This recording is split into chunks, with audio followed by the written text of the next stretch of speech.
আপনি কি নিজের ইচ্ছায় এটা করছেন? নিজের ইচ্ছায় কি আপনি ইসলাম গ্রহণ করছেন বোন? হ্যাঁ। কেউ কি আপনাকে বাধ্য করছে এটা করতে? কেউ জোর করেনি, নিজের ইচ্ছায় তা করছি আমি। মাশাআল্লাহ। জিজ্ঞেস করলাম নিজের ইচ্ছায় ইসলাম গ্রহণ করতে চান? আপনি কি মানেন যে আল্লাহ এক? জি স্যার। আর আপনি কি এটা মানেন যে মোহাম্মদ সাল্লাল্লাহু আলাইহি ওয়াসাল্লাম হলেন আল্লাহর শেষ নবী? হ্যাঁ মানেন? মানি।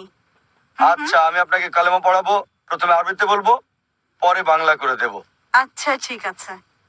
আশহাদু আশহাদু আল্লাহ আল্লাহ ইলাহা ইলাহা ইল্লাল্লাহ ইল্লাল্লাহ ওয়া আশহাদু ওয়া আশহাদু আন্না আন্না মুহাম্মাদান মুহাম্মাদান আবদুহু আবদুহু ওয়া রাসূলুহু। ওয়া রাসূলুহু।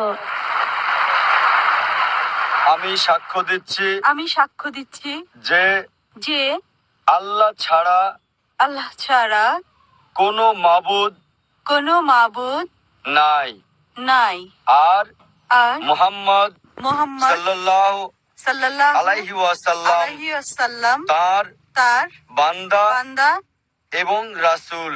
এবং রাসূল। মাশাআল্লাহ বোন, আপনি এখন মুসলমান হয়েছেন। আল্লাহ আপনাকে উত্তম প্রতিদান দিক আর আল্লাহ আপনার জান্নাত নসিব করুক। আমি দোয়া করি আল্লাহ সুবহানাহু ওয়া তাআলার কাছে যাতে জান্নাত দেন আপনাকে। আর ইনশাআল্লাহ আবার আল্লাহর কাছে আমরা দোয়া করি যাতে আপনার জীবনে শান্তি আসে আর এই তিনটা অর্জন করতে পারেন, যে আল্লাহর সন্তুষ্টি, এই পৃথিবীতে শান্তি এবং আখিরাতে জান্নাত ইনশাআল্লাহ। আমার একটা নাম রেখে দিন আপনি। বোন বললেন যে আমি আপনার একটা নাম রেখে দিই। আপনি আয়েশা রাখতে পারেন। আয়েশা রাখতে পারেন, আয়েশা। আচ্ছা।